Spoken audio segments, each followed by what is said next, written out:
महाराष्ट्राच्या रणसंग्राममध्ये पुन्हा एकदा स्वागत। काँग्रेसचे प्रवक्ते सचिन सावंत आता आपल्याबरोबर या कार्यक्रमामध्ये सहभागी झाले। सचिनजी, स्वागत आपलं या कार्यक्रमामध्ये। माझ्याबरोबर झी24 तासचे मुख्य संपादक डॉक्टर उदय निरगुडकर आहेत, आशिष शेलार आहेत, मुंबई भाजपचे अध्यक्ष, प्रकाश बाळ जोशी आहेत, अभय देशपांडे आहेत, विश्वंभर चौधरी आहेत आणि अरविंद गोखले सर आहेत। सर्वप्रथम काँग्रेसला फारसं चांगलं या एक्झिट पोल्स मधून काही समोर येत नाहीये। भाजपही स्वबळावर सत्तेत येईल असं एक्झिट पोल मध्ये दिसत नाहीये, पण भाजपला आत्मविश्वास आहे आम्ही स्वबळावरती सत्तेत येऊ। सचिन सावंत, या सगळ्या एक्झिट पोल्स वरती पहिली प्रतिक्रिया तुमची काय?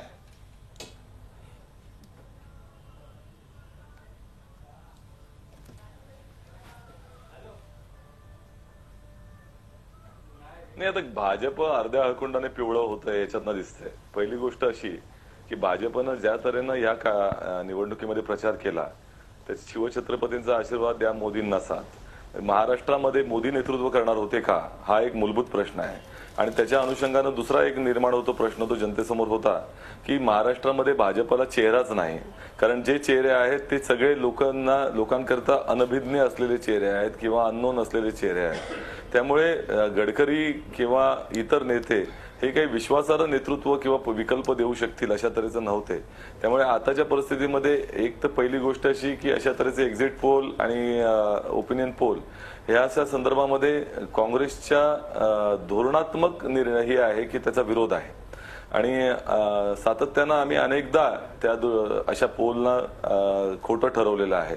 आणि दुसरी गोष्ट अशी की ज्या तऱ्हेनं आता ते म्हणतायत, मगाशी मी ऐकत होतो आशिष शेलारजी की त्यांना सगळ्यांनी त्यांच्यावर अटॅक केला म्हणून त्यांना सॉफ्ट कॉर्नर निर्माण झालं मोदींबद्दल।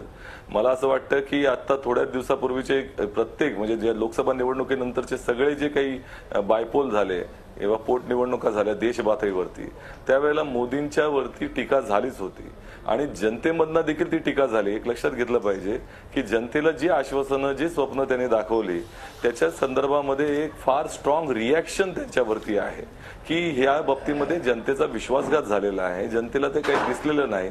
56 इंची छाती 5.5 इंचाची झालेली दिसते, जनतेला बनवले गेलेलं आहे। त्यामुळे तशा तऱ्हेची रिॲक्शन देशपातळीवरती आलेली आहे आणि ती टीका जेव्हा झाली सर्व पातळीवर ना, तरी मोदींना काही त्याचा सॉफ्ट कॉर्नर मिळाला नाही आणि भाजपची हार झालेली आहे। त्यामुळे तशाच तऱ्हेची जर टीका त्यांच्यावरती या ठिकाणी होत असेल तर ती सत्य आहे, जनतेला ती सत्य वाटते। ती टीका जनतेला दिसत नाहीत अच्छे दिन। मी स्वतः प्रचारामध्ये भाग घेताना सांगितलं की आपल्याला अच्छे दिन आहेत, जनतेला आम्ही विचारायचो, ते म्हणले अच्छे दिन आमचे आलेले नाहीत आणि हेही मान्य करायचे की अच्छे दिन फक्त मोदींचे आलेले आहेत। त्यामुळे या सगळ्या गोष्टीचा रिॲक्शन त्यांच्यावरती या काळामध्ये झालेली आहे। त्यामुळे अर्ध्या अळकुंडाने पिवळं होणे 19 तारखेला जेव्हा मतपेट्या खुलतील त्यावेळेला खरं काय आहे ते दिसेल। मतदार राजा काय ठरवतो ते संपूर्ण समोर येईल। आशिष शेलार, अर्ध्या अळकुंडाने पिवळे झालीये भाजप असं म्हणतायत सचिन सावंत, काय उत्तर द्याल त्यांना? नाही, हे मला म्हणण्यापेक्षा ते कदाचित एक्झिट पोलवाल्यांना ते म्हणतायत, कारण भारतीय जनता पक्षाने काही फिगर डिक्लेअर केलेले नाहीत। आम्ही एवढंच म्हटलंय की आम्ही संपूर्ण बहुमताने निवडून येऊ। त्यामुळे सचिन सावंतांचा नेहमीच नो बॉल पडत असतो तसं आता पडलेला आहे की त्यांना एक म्हणायचं असेल दुसऱ्याला। आणि दुसरी गोष्ट सुद्धा ज्या भूमिकेवर त्यांनी आता भूमिका मांडली की आशिषजी आठवा, आशिषजी एक मिनिट एकच सेकंद, डॉक्टर उदय निरगुडकर यांनी जो प्रश्न विचारला, डॉक्टर उदय निरगुडकर यांनी जो प्रश्न विचारला सहानुभूतीचा, त्याचं उत्तर मी देत होतो। त्यामुळे त्यांचं नो बॉल पडलं नाही। आशिषजी बोला बोला बोला बोला सचिन सावंत बोला। आशिषजी, तुमच्या वक्तव्यामध्ये आमचा विजय असा असेल, आमच्या विजयाची कारण अशी अशामुळे असतील हे तुमच्या तोंडात आलेलं। आशिषजींच्या संपूर्ण वक्तव्यामधून विजयाची कारण पण स्पष्ट केली नाही। मी म्हटलं मी विजयाची कारण स्पष्ट केलेली नाही। आमचा विजय ह्याच्यामुळे मी असंच म्हटलं की संपूर्ण बहुमत आम्हाला मिळेल, त्याच्याबद्दल आमच्या मनात आत्मविश्वास आहे आणि तो आजही आहे। आपल्याबरोबर विश्वंभर चौधरी आहेत। विश्वंभर चौधरी, मोदी सेंट्रिक एक प्रकारचा प्रचार केंद्राप्रमाणे राज्यात आणि त्याचेच अनेक प्रयोग अनेक ठिकाणी झाले। येत्या काळामध्ये जनतेनं अशाच प्रकारच्या एकूणच निवडणूक प्रचाराची आता यापुढे अपेक्षा बाळगायची असं आपल्याला वाटतंय का? म्हणजे तुम्हाला जर कार्यकर्ते हवे असतील तर कार्यकर्ते असू शकतात। बोला। हो, नाही हे असं पहा की आपण असं लक्षात घ्या की काय काय गमावलं असं लक्षात घ्या की एक संघाची भूमिका जी होती की आधी राष्ट्र मग पक्ष आणि मग स्वतः, ती मोदींच्या बाबतीत तो क्रम पूर्ण उलटा झाला. आज मोदी सगळेच सर्वे सर्व आहेत. बघा ते काय हिडीस दर्शन होतं बघा फेसबुक आणि याच्यावर. तो काय म्हणजे लोक अक्षरशः आरती करायची राहिली. आता काहीतरी म्हणे फेसबुकवर आरती पण यायला लागली. तेव्हा हे जे आहे याचं हे काही काळ एकेकाळी एन.टी. रामारावचं पण होतं, अनेकांचं होतं. ते टिकाऊ नसतं. पण हे नक्की खरं आहे की एका व्यक्तीवर जे चालतं ते टिकाऊ नसतं.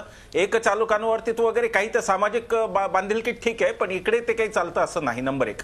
पण मला मुख्य प्रश्न सचिन सावंत यांच्या बाबतीत मला निर्माण झाला की मला असं म्हणायचं की लोकसभेतली करारी हार झाली त्याच्यावरती काय आत्मचिंतन केलं काँग्रेसनी. म्हणजे आता 44 का 50 का 60 हे एक्झिट पोल येतील, पण हे तर नक्कीच आहे की काँग्रेस सत्तेत येत नाही. हे तर त्यांना आता मान्यच असेल असं मी समजतो. आता ते म्हणत असेल की असूनही काँग्रेस सत्तेत येणार आहे तर ती गोष्ट वेगळी. म्हणजे मग त्यांचा आशावाद फारच हेवा करण्याजोगा आहे वगैरे असं म्हणायला लागेल. पण मला सांगा करेक्टिव्ह ऍक्शन काँग्रेसनी काय घेतल्या? मोदींच्या 100 दिवसांच्या कारभारातले अनेक मुद्दे होते ना, आहे ना. पर्यावरण मंत्रालय रोज एक वाईट निर्णय घेतं, त्याच्यावर काँग्रेस मला काही बोलल्याचं दिसत नाही. अनेक निर्णय हे भांडवलदाराच्या हिताचे होत आहेत, त्याच्यावर काँग्रेस शांत आहे. काँग्रेसनी विरोधी पक्ष म्हणून सुद्धा आपली कामगिरी काय ठेवली तर ती अत्यंत सुमार दर्जाची होती. काय बोलले राहुल गांधी येऊन? राहुल गांधींनी काय सांगितलं? राहुल गांधींनी 100 दिवसांच्या मोदीचा साधी गोष्ट आहे, मी हे सांगू नये खरं कुठल्या प्रवक्त्यांना, साधी गोष्ट आहे. भूसंपादन कायदा काँग्रेसने आणला, लोकपाल कायदा काँग्रेसने आणला. मला भाषणाच्या सगळ्या रेकॉर्ड्स दाखवा. एकदा राहुल गांधी फक्त बोलले, बाकी यांनी जे काही चांगली कामं मनमोहन सिंगांनी केली, यांनी म्हणजे मनमोहन सिंगांनी, राहुल गांधींनी नाही. मनमोहन सिंगांनी जी चांगली कामं केली त्याचं श्रेय सुद्धा घेण्याइतका काँग्रेस पक्ष आता राहिला नाही. म्हणजे गलित गात्रता जी काँग्रेसला आली त्यांनी मला वाटतं भाजपाला बोलण्यापेक्षा काँग्रेसला आपण का हरलो याचा विचार करण्याची जास्त गरज आहे आता असं मला वाटतं. आपण का हरलो याचा विचार जास्त करण्याची गरज आहे. या बाबतीत विचार न करता आपण सचिन सावंतांच्याकडे जाणार आहोत. पण एका ब्रेकची वेळ आता झालेली आहे.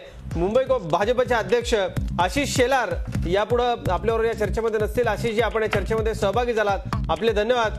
एका ब्रेकची वेळ झाली आहे. ब्रेक नंतर पुन्हा आपण लगेचच भेटूयात. कुठे जाऊ नका, पाहत रहा महाराष्ट्राचा रणसंग्राम.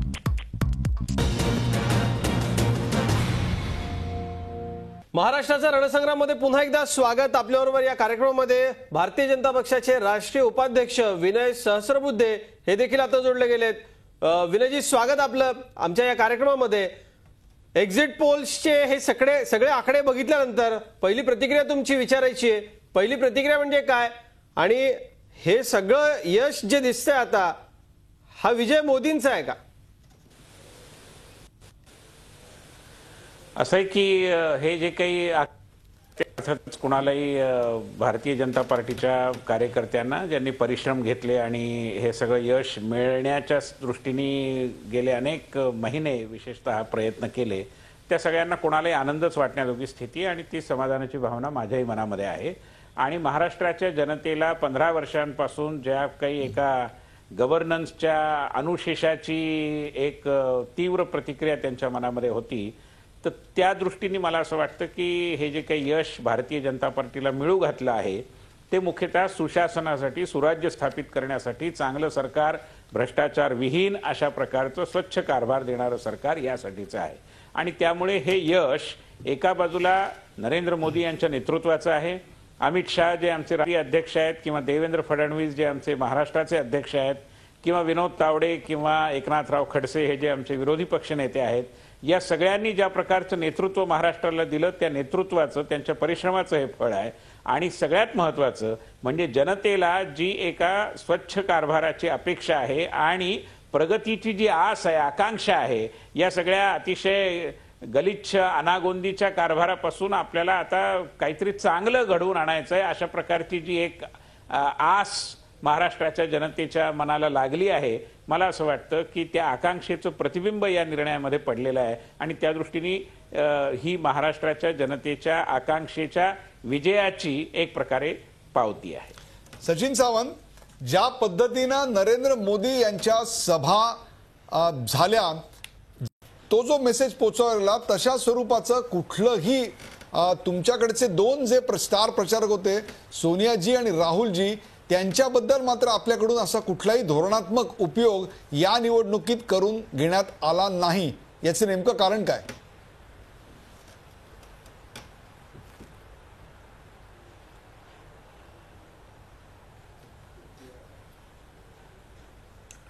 नाही, आज दोन मध्ये मूलभूत फरक आहे. मला एक गोष्ट कळत नाही, ही राज्याची निवडणूक आहे का केंद्र सरकारची निवडणूक आहे.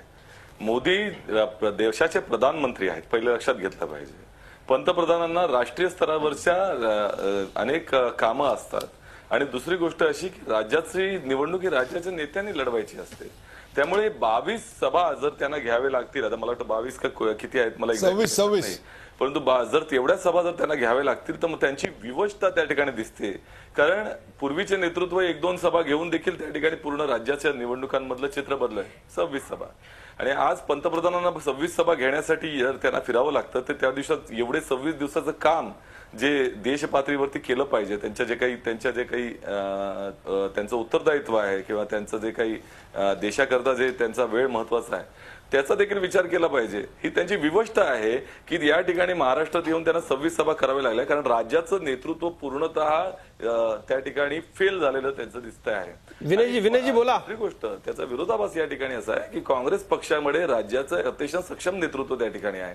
एक अतिशय चांगला चेहरा, सोज्वळ चेहरा आणि प्रामाणिक चेहरा त्या ठिकाणी दिसतो आणि तो जनतेकडे समोर गेलेला चेहरा आहे. त्यामुळे आणि त्याचबरोबर राज्याची निवडणूक करताना गेल्या 15 वर्षामध्ये काँग्रेस पक्षाने केलेलं काम हे मत त्या ठिकाणी चर्चेला जाणार आहे.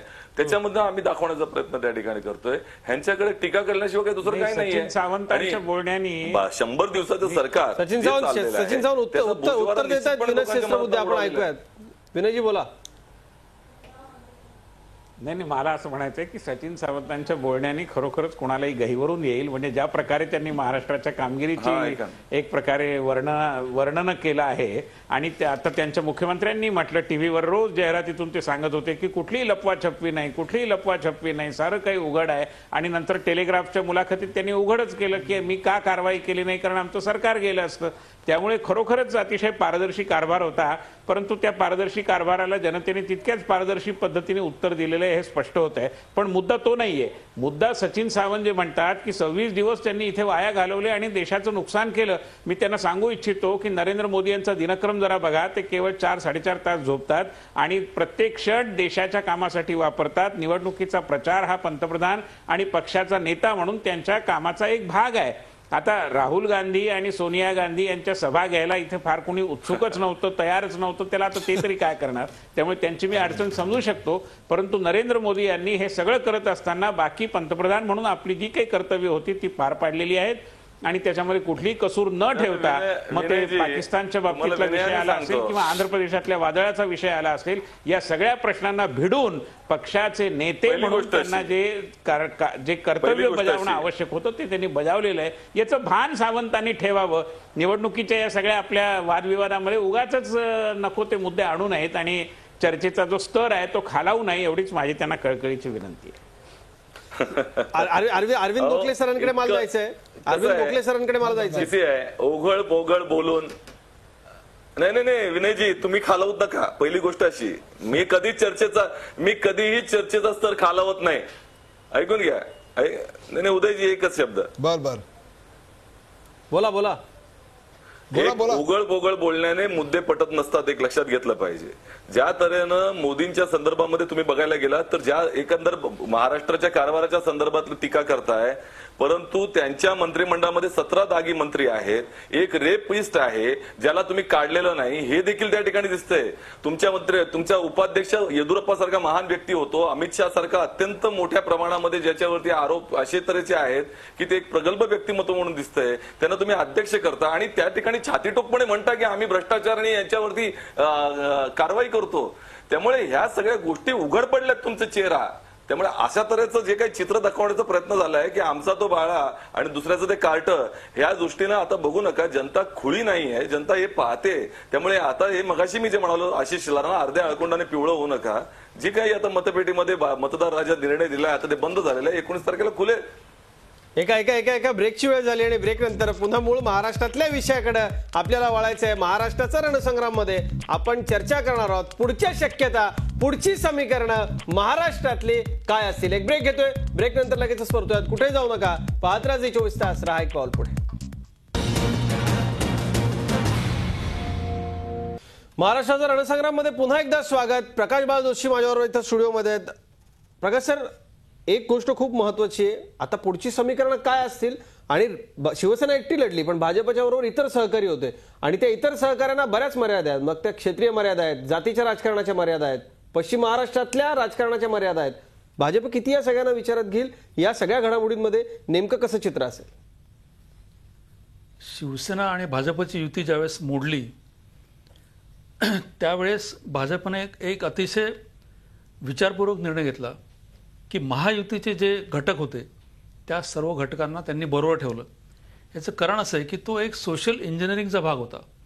म्हणजे केवळ भाजप ऑन इट्स ओन जर मतदारांपुढे गेलं असतं तर जेवढा फरक पडला नसता तेवढा फरक मग ते रामदास आठवले असतील, जानकर असतील, शेट्टी असतील किंवा मेटे असतील, ही चार मंडळी जी आहेत ही चार मंडळी वेगवेगळ्या भागाचं वेगवेगळ्या जातीचं प्रतिनिधित्व करतात. आणि भाजपला जो काही आपल्याला विजय मिळताना दिसतोय त्याच्यामध्ये एक फार मोठा फॅक्टर आहे की जो आपण फारसी ज्याच्यावर चर्चा झालेली नाही आहे. मोदींचं नेतृत्व तर आहेच, परंतु त्याचबरोबर महाराष्ट्रातला जो ओबीसी आहे करेक्ट, जो सर्व पक्षांमध्ये विभागलेला आहे, त्या ओबीसीमध्ये सुद्धा एक कुठंतरी अपसर्ज आहे आणि तो फार मोठ्या प्रमाणावर मोदींच्या म्हणजेच भाजप आणि त्यांचे जे सहकारी पक्ष आहेत त्यांच्या मागे उभं राहिला आहे आणि त्यांचा फार मोठा वाटा या यशात असणार आहे. त्याला आणखीन पदर असे आहेत की पश्चिम महाराष्ट्रातल्या नेतृत्वाचं महाराष्ट्रातल्या राजकारणावर जे आतापर्यंत प्रभुत्व गेले 40-50 वर्ष आहे तर ते प्रभुत्वसुद्धा कुठंतरी ह्या निवडणुकीनंतर कमी होणार आहे आणि त्याच्यामध्ये या चार घटकांचा फार मोठा वाटा आहे. तर मला असं वाटतं I think this very important की भाजप ज्यावेळेस नवीन समीकरणांचा विचार करेल त्यावेळेस त्यांना या चार घटक पक्षांना निश्चितपणे विचारात घ्यायला लागेल आणि त्यांनी जर घेतलं नाही तर त्याचे परिणाम सुद्धा त्यांना लवकरच त्यांना बघायला मिळतील. अरविंद गोखले, निवडणुकीच्या निकालानंतरच्या एका परिस्थितीचं भाष्य करताना अतिशय महत्वाचा, सूक्ष्म परंतु अतिशय महत्वाचा मुद्दा त्यांनी सांगितला. ढोबळपणाचा जो एक मुद्दा होता तो म्हणजे त्यांना सर्व आपले घटक पक्ष त्यांचं सहकार्य घ्यावं लागेल, परंतु पश्चिम महाराष्ट्राच्या नेतृत्वाचा जो दबदबा महाराष्ट्राच्या राजकारणावर होता त्याचा कुठेतरी पुनर्मांडणी फेरमांडणी होतानाही दिसेल अशा प्रकारचं आता वक्तव्य प्रकाश बाळ जोशी यांनी केलं. काय सांगाल आपण? प्रकाश जोशी आत्ता जे म्हणाले ते अगदी बरोबर आहे. पश्चिम महाराष्ट्राचा पगडा महाराष्ट्राच्या संपूर्ण राजकारणावरती अगदी यशवंतराव चव्हाणांपासून आत्तापर्यंत तो होता, यात शंका नाही आहे. मोदींनी अतिशय खुबीनं पश्चिम महाराष्ट्रामध्ये ज्या सभा घेतल्या आणि त्यातून कराड दक्षिण मतदारसंघ वगळला, मुख्यमंत्र्यांचा मतदारसंघ वगळला, त्यामागे सुद्धा एक विशिष्ट प्रकारची भूमिका होती आणि या भूमिकेतून पुढे जाऊन पश्चिम महाराष्ट्राला आयसोलेट करण्यासाठी जे करता येईल ते एका अर्थानं म्हणजे पश्चिम महाराष्ट्रातल्या काँग्रेस नेतृत्वाला आयसोलेट करण्यासाठी किंवा राष्ट्रवादीच्या नेतृत्वाला आयसोलेट करण्यासाठी ते करता येईल ते त्यांनी केलं. पण या बाबतीमध्ये मला आणखीन एका गोष्टीचं भान ठेवावं असं वाटतं, ते म्हणजे असं की देवेंद्र फडणवीस किंवा नितीन गडकरी यांनी मोदींना जर दुसऱ्या दिवशी लगेचच खोडून काढलं नसतं विदर्भाच्या मुद्द्यावर तर पश्चिम महाराष्ट्रामध्ये आणखीन 4-6 जागा या भारतीय जनता पक्षाला निश्चितच मिळाल्या असत्या. म्हणजे आत्ताचा जो हिशेब आहे तो लक्षात घेतला तर भारतीय जनता पक्षाला दुसऱ्या कुठल्याही पक्षाकडे पाहायची वेळही आली नसती अशी परिस्थिती होती. पश्चिम महाराष्ट्रामध्ये स्वतंत्र विदर्भाबद्दल अतिशय म्हणजे अगदी द्वेषाची भूमिका आहे म्हटलं तरी चालेल, पण कोणत्याही परिस्थितीत विदर्भ वेगळा होता कामा नये आणि महाराष्ट्र कर्नाटक सीमा प्रश्नाबद्दल सुद्धा तितकीच तीव्र भावना आहे. अशा परिस्थितीमध्ये देवेंद्र फडणवीस किंवा नितीन गडकरी यांनी मोदींना अशा पद्धतीनं खोडून काढायला नको होतं. ते जे म्हणाले ते बरोबरच आहे आणि महाराष्ट्र एकसंध राहील हीच आमची भूमिका राहील असं जर म्हणाले असते तर विदर्भाच्या तुलनेमध्ये पश्चिम महाराष्ट्रामध्ये त्याला जास्त जागा मिळू शकल्या असत्या, पण त्या मिळवता येतील की नाही असा प्रश्नचिन्ह हे या सगळ्या एक की जे मुद्दे प्रश्न. हा बोला अरविंद गोखले. हा, जे मुद्दे प्रचारामध्ये येण्याची आवश्यकता होती ते आले नाहीत. ते मुद्दे मोदींनी उपस्थित केले. भ्रष्टाचाराचा प्रश्न मोदींनी उपस्थित केला, शेतकऱ्यांच्या आत्महत्येचा प्रश्न मोदींनी उपस्थित केला, पण राजकीय पक्ष आणि त्यांचे जे नेते आहेत म्हणजे राज्य पातळीवरचे जे नेते आहेत ते मात्र दुसऱ्या पक्षाशी किंवा आपल्या पूर्वाश्रमीच्या बरोबर सहकार्याशी भांडत राहिले आणि त्याचाही एक वेगळा परिणाम या भागातल्या मतदारांवर झाला असण्याची शक्यता आहे, असं मला एक्झिट पोलचे आकडे पाहिल्यानंतर वाटतं. विनय सहस्रबुद्धे, तुमची छोटीशी प्रतिक्रिया यावर. नाही, मला अरविंद गोखले यांच्या या मताशी मी सहमत नाही. याचं कारण असं की भारतीय जनता पार्टीची विदर्भाबद्दलची भूमिका ही पहिल्यापासूनची आहे आणि ती एकूण छोट्या राज्यांच्या प्रश्नाच्या अनुषंगाने आहे, त्याचा विदर्भाशी संबंध नाही. एकूणच छोट्या राज्यांची जी एक व्यापक भूमिका भाजपने घेतली होती ती आहे. त्याच्याबद्दलचं एक प्रकारे पुनरुच्चारण हे नितीन गडकरी किंवा देवेंद्र फडणवीस यांनी केलं. याच्या पलीकडे विदर्भ नावाचा विषय काही वातावरणात होता, निवडणुकीच्या प्रचारात होता असं मला वाटत नाही. शिवसेनेनी त्या विषयाचं एक प्रकारे भांडवल करण्याचा प्रयत्न केला की बघा बघा हे महाराष्ट्र तोडायला निघालेले आहेत, अशा प्रकारचा एक आवई उठवण्यात आली आणि प्रत्यक्षात वस्तुस्थितीमध्ये अशी काही भूमिका आत्ताच्या जाहीरनाम्यातही आम्ही मांडलेली नाही किंवा तो विषय प्रचारामध्ये होता असं मला वाटत नाही. पण दुसरा मुद्दा जो ते म्हणाले त्याही विषयी मला असं म्हणायचं आहे की नरेंद्र मोदींनी तर भ्रष्टाचार वगैरे हे सगळे विषय मांडलेच आणि ते मांडणं आवश्यकच होतं, परंतु भारतीय जनता पार्टीचे जेवढे म्हणून राज्य पातळीवरचे नेते आहेत, मग ते देवेंद्र फडणवीस असतील, विनोद तावडे असतील, एकनाथ खडसे असतील किंवा आमचे केंद्रातले मंत्री आहेत नितीनजी गडकरी, या सर्वांनी राज्य सरकारच्या भ्रष्टाचाराबद्दल, त्याच्या अनागोंदीच्या आणि गोंधळाच्या कारभाराबद्दल, टोलच्या प्रश्नाबद्दल, एकूण बंद पडत चाललेल्या साखर कारखान्यांच्या बद्दल, जो शेतकऱ्यांचे प्रश्न आहेत त्याच्याबद्दल, आत्महत्यांच्या बद्दल, या सगळ्या प्रश्नांची चर्चा आम्ही प्रचारात घडवलेलीच आहे. दुर्दैव असं आहे की गेली 5-1 वर्ष ही चर्चा सतत सुरूच असल्यामुळे त्या चर्चेचं नवेपण असं कोणाला वाटलं नाही. पण मोदी आणि राष्ट्रीय नेत्यांनी ते विषय मांडले त्यावेळी स्वाभाविकपणे त्याच्याकडे लक्ष वेधलं गेलं. पण राज्याच्या नेत्यांनी हे विषय मांडले नाहीत हे म्हणणं चुकीचं आहे. बरोबर, पॉइंट वेल टेकन. सचिन सावंत, जरी तुम्हाला या एक्झिट पोलच्या काही आकड्यांबद्दल शंका असेल तरी महाराष्ट्राच्या राजकारणाची फेर मांडणी होते. पश्चिम महाराष्ट्राच्या नेतृत्वाचा दबदबा, याचबरोबर भारतीय जनता पक्षाच्या भोवती ओबीसीचं झालेलं एकत्रीकरण, या 2 मुद्द्यांबद्दल तुमची एक छोटीशी क्विक रिॲक्शन.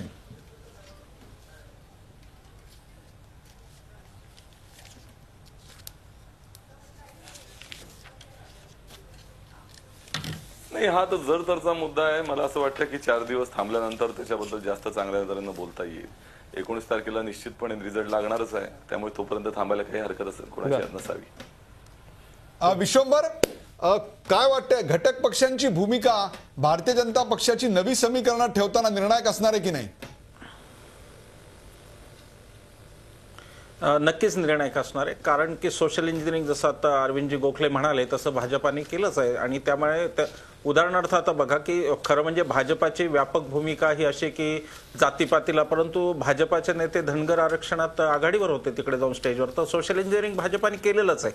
आणि त्यामुळं बेसिकली आता 2 जे कॉम्पोनेंट आहेत, शिवसंग्राम हा आपण दुर्लक्ष करता कामा नये. मगाशी ओबीसी मताचा विषय झाला. माझ्या निरीक्षणामध्ये मराठा मतं सुद्धा फार मोठी, जर हा सर्वे हे एक्झिट पोल जर असेच्या असे आले तर त्याचा स्पष्ट अर्थ होतो की जे 40-45% मराठा मत आहे ते सुद्धा मोठ्या प्रमाणावर भारतीय जनता पक्षाकडे शिफ्ट झालेला आहे. तर ते सगळं सोशल अँगलनी पाहिलं तरी मला म्हणजे तो काही सगळा शिफ्ट नाही झाला म्हणणार, परंतु राष्ट्रवादीकडून काही प्रमाणात, काही सेनेकडे असेल आणि काही भाजपकडे तो मतदार नक्की शिफ्ट झाला असं मला वाटतं. आणि त्यामुळे भाजपाच्या घटक पक्षांचा दबाव हा भाजपावर सत्तेच्या मध्ये नक्की असणार हे अगदी उघडच आहे. जी अभय देशपांडे, आपल्याकडे वेळ फार कमी. अभय सर, काय आपली क्विक रिॲक्शन या विषयावर? मला वाटतं की या निवडणुकीमध्ये सोशल इंजिनिअरिंगचा जसा उपयोग झाला तसाच नव मतदारांना ज्याच्याकडे ॲस्पिरेशन आहे, आज जो काहीतरी वेगळ्या आशेने पाहतोय सरकारकडे, केंद्रात आणि राज्यातल्या सरकारकडे, त्याचाही मोठ्या प्रमाणात फायदा झाला. भाजपाने ही लढाई उद्धव ठाकरे विरुद्ध स्थानिक नेते अशी असताना उद्धव ठाकरे विरुद्ध मोदी अशी केली त्यांच्या सभांचा वापर करून, आणि त्यात मोदींनाच शिवसेनेने टार्गेट केल्यामुळे त्याचा काही प्रमाणात मला वाटतं की याचं रिफ्लेक्शन या एक्झिट पोलमध्ये पण दिसतंय. कारण मोदी विरुद्ध उद्धव ठाकरे अशी जर यावेळेस लढत झाली तर त्यावेळेस स्वाभाविक त्याचा निकाल काय असेल याची कल्पना भाजपला होती आणि त्यांनी बरोबर त्या पातळीवरती लढाई नेली. आणि या निवडणुकीमध्ये भाजपाने एक बाळासाहेबांचा म्हणा किंवा शिवसेनेवर एक टीका करायची नाही असं जे धोरण ठेवलं ते एकदम फार यावेळेस त्यांचं एकूणच कॅम्पेन खूप एक व्यवस्थितपणे चॉकआउट केलेलं होतं. त्यांचं टार्गेट ठरलेलं होतं, कुठे पोचायचंय, कोणाला संपवायचंय, प्लॅन ए काय आहे, प्लॅन बी काय, हे पूर्ण वर्कआउट करून यावेळेस खऱ्या अर्थाने जर निवडणूक लढवली असेल तर ती भाजपने, आणि त्याचे काही रिफ्लेक्शन मला वाटतं इकडे दिसत आहे. मला नक्की खात्री आहे की अशा प्रकारच्या कॉमेंट ऐकल्यानंतर विनय सहस्त्रबुद्धे यांना निश्चितच आनंद झाला असेल आणि काँग्रेस पक्षाला यातून बरंच काही शिकण्यासारखं असेल की निवडणुकीच्या लढण्याची नवी नवी तंत्र ही मार्केटमध्ये कशी आली आहेत आणि त्याचा वापर निवडणुकीत कसा केला पाहिजे. प्रेक्षको, अत्यंत महत्वाची लोकसभेच्या निवडणुकीनंतरची महाराष्ट्रातली ही विधानसभेची निवडणूक आज त्याचं मतदान पार पडलं आणि त्या मतदानात महाराष्ट्राने मागचा विक्रम मोडीत काढत 59% जे मागच्या वेळी होते त्याच्याऐवजी यावेळी आपण 62% पोहोचलो. हे जितकं सत्य असेल तेवढंच महाराष्ट्रातल्या अनेक भागात अत्यंत लाजिरवाणी वाटेल अशा प्रकारची मतदानाची स्थिती आहे. हे सुद्धा महाराष्ट्राच्या लोकशाहीसाठी अनारोग्यकारकच आहे. अन्यथा पंचरंगी लढतीमध्ये 5-5 उमेदवारांनी मतदानाला बाहेर पडा, माध्यमांनी मतदानाला बाहेर पडा असं सांगूनही जर काही ठिकाणी 30 आणि 35% मतदान झालं असेल तर हा कार्यक्रम बघणाऱ्या त्या भागातल्या प्रेक्षकांना कुठेतरी या सगळ्याचा पुनर्विचार आणि खंत वाटण्याची गरज आहे. ज्यांनी मतदान केलं त्यांचं अभिनंदन आणि ज्यांनी मतदान केलं नाही त्यांनी यापुढे आयुष्यात तरी मतदानाची संधी गमावू नये एवढाच या प्रकरणाचा अन्वय अर्थ. मतदान कुणासाठी झालं त्याचा अन्वय अर्थ आपण पाहिलाच आहे. या कार्यक्रमात या मान्यवरांनी आपापले विचार मांडले त्याबद्दल सर्वांचे आभार. ताज्या बातम्यांसाठी पाहत राहा झी24 तास. राहा एक पाऊल पुढे.